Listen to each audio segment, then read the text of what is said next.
जैसे जैसे बचपन बीता और उस बाल्यकाल से आगे बढ़ते बढ़ते जवानी में कदम रखा तो तब तक तो ठीक चल रहा था,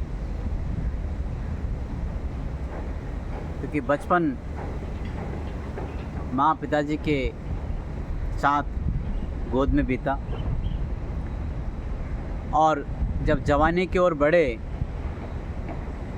तब भी ठीक ही चल रहा था। लेकिन जब जवानी चली गई और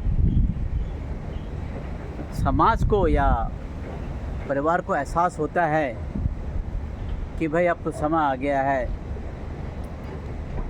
कुछ विशेष कार्य करने का, और वो कार्य क्या होता है, शादी कर लो जी। तो एक दिन मैंने पूछ लिया माताजी को, पिताजी को, और एक दिन मामा जी को भी पूछ लिया मैंने। तो वो कहते हैं कि बेटा ऐसा है, अब उम्र ढलान की ओर है, तो जवानी ढलने से पहले शादी के बंधन में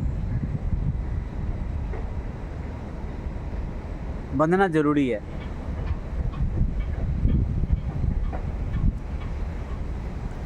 मित्रों, एक बार फिर दूर देश से विश्लेषण में आपका स्वागत, अभिनंदन। ये जो ढलान शब्द है इसका बहुत ही महत्व है। अच्छा, ढलान बात भी सही है,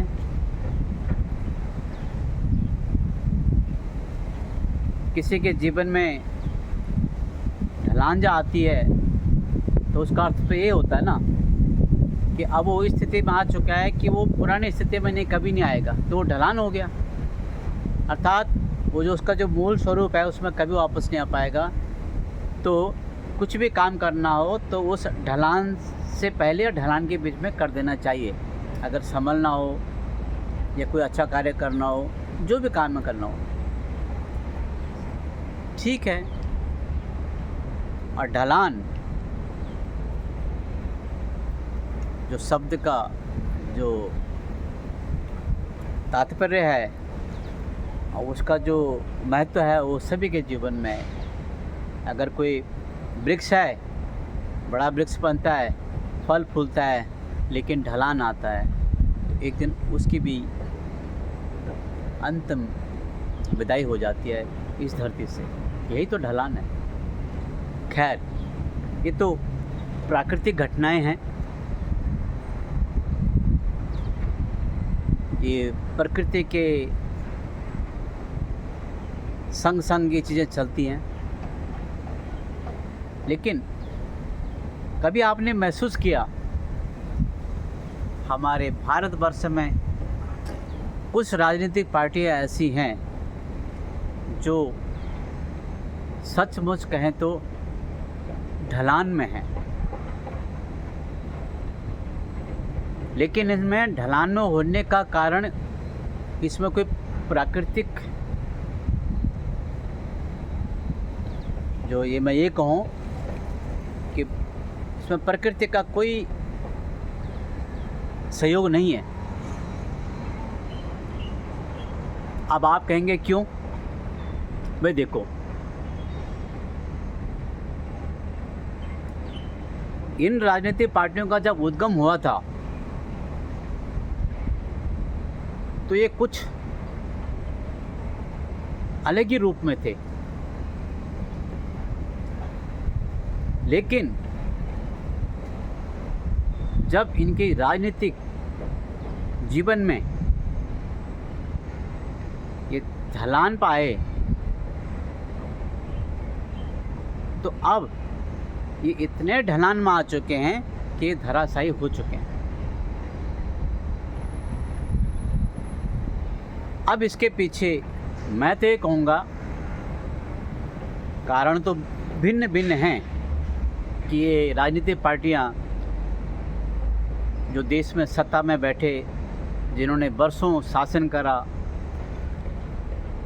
कुछ पार्टियों ने तो 10-12 साल शासन करा, कुछ पार्टियों ने कभी 5 साल करा, कभी 5 साल बाहर हो गए, फिर 5 साल अंदर हो गए। तो इनमें ये ढलान क्यों आया? उसका मूल कारण है इस राजनीतिक दलों का जो संगठन है, वो जो संगठन की बागडोर है, ये शायद उन व्यक्तियों के, उन परिवारों को सौंपा गया जिनमें दूरदर्शिता की विजन बहुत कम था। और ये लोग उसी वर्तमान के चक्रव्यूह में फंसते रहे। इन्होंने आने वाले भविष्य को नहीं देखा, उसके बारे में कतई भी नहीं सोचा। इनकी राजनीतिक परिस्थितियां अभी ऐसी हो चुकी हैं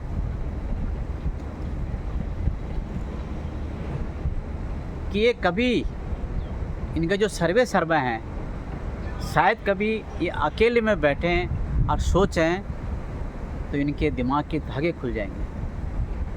ये मैं ज़रूर इनसे कहना चाहता हूँ। संगठन की बागडोर जब किसी गलत व्यक्ति के हाथों में चले जाए तो अपने स्वार्थ के लिए वो जीता है, बशर्ते संगठन की विचारधारा हो सकती है कि वो देश के लिए, समाज के लिए अपना सर्वस्व निछावर कर दें, और वो करते भी हैं। आपने देखा होगा इन राजनीति दलों के जो ग्राउंड पे काम करने वाले कार्यकर्ता हैं, उनके अंदर अभी भी वही पुराना जोश है, वही पुराना जज्बा है कि ये देश के लिए, समाज के लिए कुछ कर गुजरने की क्षमता रखते हैं। परंतु क्या करें, इनके जो सर्वा हैं, इनके जो मुखिया हैं, वो इस प्रकार से भ्रष्ट हो चुके हैं। मैं भ्रष्ट का अर्थ ये नहीं कि पैसा, वो अलग भ्रष्टाचार है।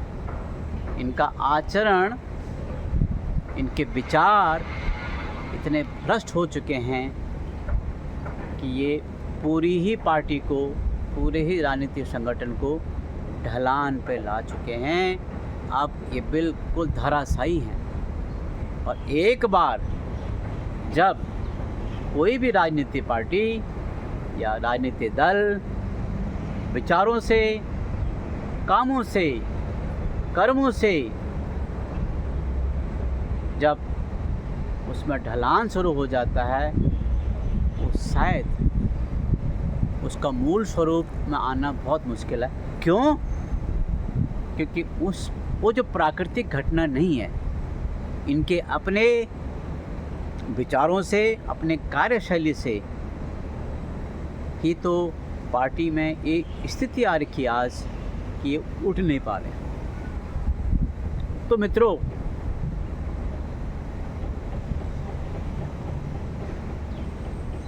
इन पार्टियों में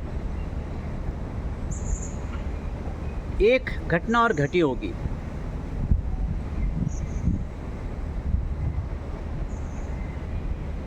इनमें कुछ मुट्ठी भर नेता हैं, या मैं कहूँगा कि मुट्ठी भर लोग हैं जो अपने आप तो बहुत पैसे वाले धनाढ्य बन चुके हैं, लेकिन पार्टी को बिल्कुल गरीब कर दिया है। शायद इन राजनीतिक दलों के पास पैसा नहीं है, लेकिन जो इनके सर्वा हैं और इनमें जो कुछ मुख्य, जो ये कहें कि व्यवस्थापक हैं या मुख्य पदों पर बैठे हैं, 2-4 लोग ऐसे हैं, ये पूरे पार्टी को चुनाव लड़ा सकते हैं। इनके पास इतना धन आ चुका है, इन्होंने इतना कमाया है कि ये पूरे पार्टी को किसी भी चुनाव में उसका खर्चा उठा सकते हैं। परंतु इन राजनीतिक दलों के पास पैसा नहीं है चुनाव लड़ने के लिए। तो आखिर ये दुर्दशा किसने करी? ये कोई प्राकृतिक घटना है? नहीं, ये इनके बनाए हुए विचार, इनके बनाई हुई व्यवस्था, इनके सब इसी का एक हिस्सा है। और मैं तो ये कहूँगा, ये कहने में गलत नहीं होगा, ये सलाह भी है, सुझाव भी है कि जो और राजनीतिक पार्टियां हैं, जो राजनीतिक दल हैं, जो सत्ता में आने का विचार कर रहे हैं, जो सत्ता पाने के लिए चुनाव लड़ते हैं, खूब लड़िए, आइए सत्ता में, पर ऐसा कोई कार्य मत कीजिए कि आपके पार्टी का भी ढलान शुरू हो जाए, तो आपको उस ढलान में न जाने से बचने के लिए आपको क्या करना होगा? मेरी एक ही सलाह है और एक ही विनती है, अपने विचारधारा को कभी मत बदलिए, स्ट्रिक्ट रहिए उस विचारधारा पे। आपके अंदर जो देश भावना है, देश के प्रति भावना है, जो राष्ट्रवाद की भावना है, उस पर आप अडिग रहिए। जब आप कोई भी राजनीतिक फैसला लेते हैं, वो चाहे देश हित में हो, जनता के हित में हो, उसको ज़रूर लीजिए, परंतु साथ ही साथ ये मत कभी सोचिए कि अगर मैं अमुक फैसला लूँगा तो शायद मैं अगली बार सत्ता में नहीं आऊँगा। क्यों? आप अपने वोट बैंक को एक प्रकार से चोट पहुँचा रहे हो। जब आपके अंदर ये भावना रहेगी तो संभवतः आप भी उसी ढलान में जाएंगे, जिस ढलान में आज की राजनीतिक परिस्थितियों में कुछ पार्टियां जा रही हैं।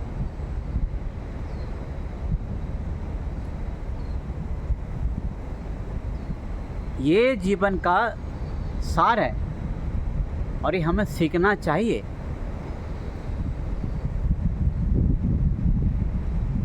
प्राकृतिक जो परिवर्तन होता है उसमें आप और हम कोई रोक नहीं सकते हैं। अंकुर फूटता है, बीजारोपण होता है, अंकुर फूटता है, फल आते हैं, बड़ा होता है, पेड़ सूख जाता है, ख़त्म। इंसान घर में जन्म लेता है, धरती पर आता है, जवान होता है, बूढ़ा होता है, ख़त्म। वो ढलान प्राकृतिक ढलान है। लेकिन एक संगठन को चलाएं, एक राजनीतिक दल को चलाएं, उसमें ये प्राकृतिक घटना नहीं घट सकती। वो घटना आपके द्वारा, मानव निर्मित द्वारा घटना है। इसलिए सभी राजनीतिक दलों से, उनके मुखियाओं से, उनके सर्वे सर्वाओं से मैं यही विनती करना चाहता हूँ कि अभी भी समय है, राष्ट्र के लिए समर्पित करने का समय है, समाज को सही दिशा दिखाने का समय है। और जब आप ये कार्य कर रहे हैं तो सचमुच में जानिए, सचमुच में मानिए मित्रों, आप एक बहुत बड़े पुण्य के भागी बनेंगे। आपका जीवन भी सफल होएगा और दूसरे का जीवन भी सफल होएगा। मित्रों, आज के विश्लेषण में बस इतना ही। कल किसी और विश्लेषण का मैं किसी और विषय पे विश्लेषण करूँगा। याद रखिए, भीड़ को रोकना और बहते हुए जल धारा को रोकना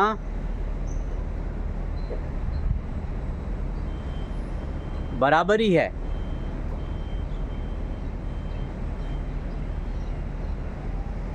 खतरा दोनों में ही है।